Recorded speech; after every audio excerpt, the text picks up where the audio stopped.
Ada 5 sholat yang telah Allah wajibkan atas para hambanya. Barang siapa yang melaksanakannya dan tidak mengabaikannya sedikit pun dengan meremehkan hak-hak dari sholat tersebut, waktunya, gerakannya dan bacaannya, niscaya ia akan mendapat janji Allah, yaitu memasukkannya ke dalam surga. Berarti untuk mendapatkan keutamaan nanti jaminan surga, harus betul-betul memberikan semua haknya. Apa hak sholat itu? Tepat waktunya, tepat gerakannya, tepat bacaannya. Ini semua adalah hak sholat. Tidak pantas seorang muslim atau muslimah yang mengaku beriman kepada Allah mendengarkan azan lalu masih ada aktivitas yang lain. Kapan dia menganggap ada yang lebih penting dari sholat setelah mendengarkan azan, berarti dia meremehkan haknya. Ya, apa yang lebih penting dari sholat? Sementara sholat itu adalah panggilan seruhan dari Sang Raja Allah Subhanahu wa Ta'ala agar kita bermunajat kepadanya.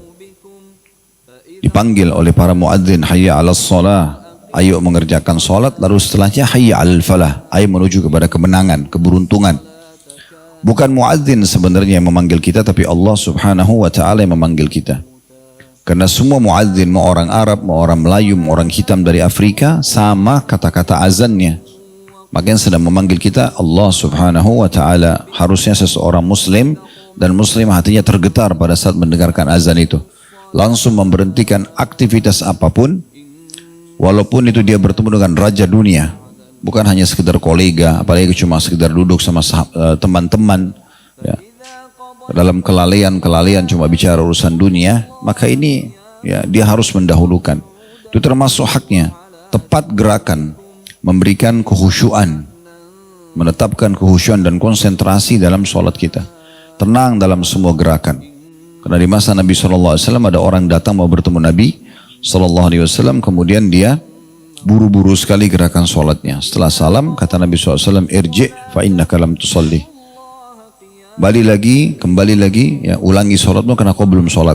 Orang itu ulangi lagi, sama lagi gerakannya, buru-buru semuanya. Nabi SAW masih ulangi, irji' fa innaka lam tusalli, kembali karena kau belum sholat. Terus saja Nabi ulangi begitu setiap kali datang. Terakhir dia mengatakan, ya Rasulullah, saya tidak tahu kecuali ini, ajarkan kepada kau. Lalu Nabi SAW ajarkan kepadanya tumaknina dalam setiap gerakan, pelan-pelan sekali. Allahu Akbar dengan sangat tenang, pastikan semua sendi-sendi kita sudah pada tempatnya. Kita yakinkan dalam hati kita sedang menghadap kepada Sang Raja, di mana kita harus menjaga penampilan kita, tutur kata kita, ya, gerakan-gerakan semuanya dengan sopan dan santun. Andai saya seseorang di antara kita diundang oleh presiden ataupun raja, maka pasti dia akan ikuti protokol cara jalan, di mana dia jalan, bagaimana cara jalannya, warna pakaian yang dia pakai. Itu hanya pemimpin dunia yang sementara kita sedang menghadap kepada Sang Pencipta Allah. Kemudian juga memberikan hak bacaan, juga dengan tenang dalam membaca. Itu berarti memberikan hak-hak sholat, ya. Jadi harusnya dan wajibnya seorang muslim memberikan haknya sholat itu, ini, supaya dia dapat keutamaannya. Ini sangat ringan sebenarnya. Sholat 5 waktu itu, setiap sholat maksimal 5-10 menit. Ya, kita bicara sholat wajibnya. Jadi dengan kita jaga sholat 5 waktu aja, setiap dengar azan berhenti semua aktivitas, langsung sholat, tenang dalam gerakan, sempurna dalam bacaan, sampai salam, maka sudah jaminan surga. Itu sangat ringan, gitu ya. Kalau sholat ini sudah diperbaikin, kami pernah bahasakan itu di pengajian kita ini dan di pengajian yang lain. Kalau Bapak Ibu mau memperbaiki apapun dari urusan dunia maupun urusan akhiratnya, mulai dari sholatnya. Kalau sholat itu sudah baik, urusan dunia akhirat kita akan baik. Itu juga sejalan dengan makna sabda Nabi SAW, awal amal dihisab hari kiamat adalah sholat. Kalau dia baik akan membantu yang lain, kalau dia buruk maka akan mengganggu yang lain. Oleh karena itu jaminan surga gampang, asal kita perhatikan masalah sholat. Jadi mulai sekarang, coba Bapak Ibu introspeksi diri, mana sholat-sholat yang masih suka Anda terbengkalai. Jangan bunyikan alarm di waktu sholat, bunyikan alarm sebelum waktu sholat.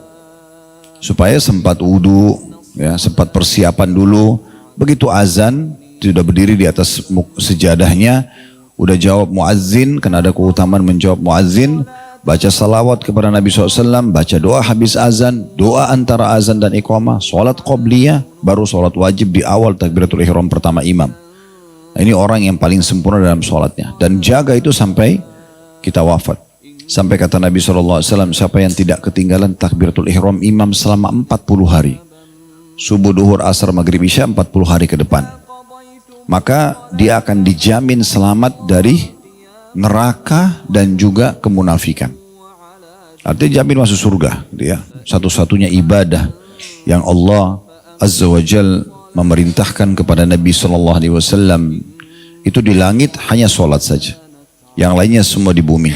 Zakat, jihad, bakti sama orang tua, semua ibadah-ibadah ini termasuk haji dan umrah itu disyariatkan sementara Nabi SAW ada di muka bumi ini. Tapi sholat itu harus ada prosesi perjalanan Isra dan Mi'raj. Ya.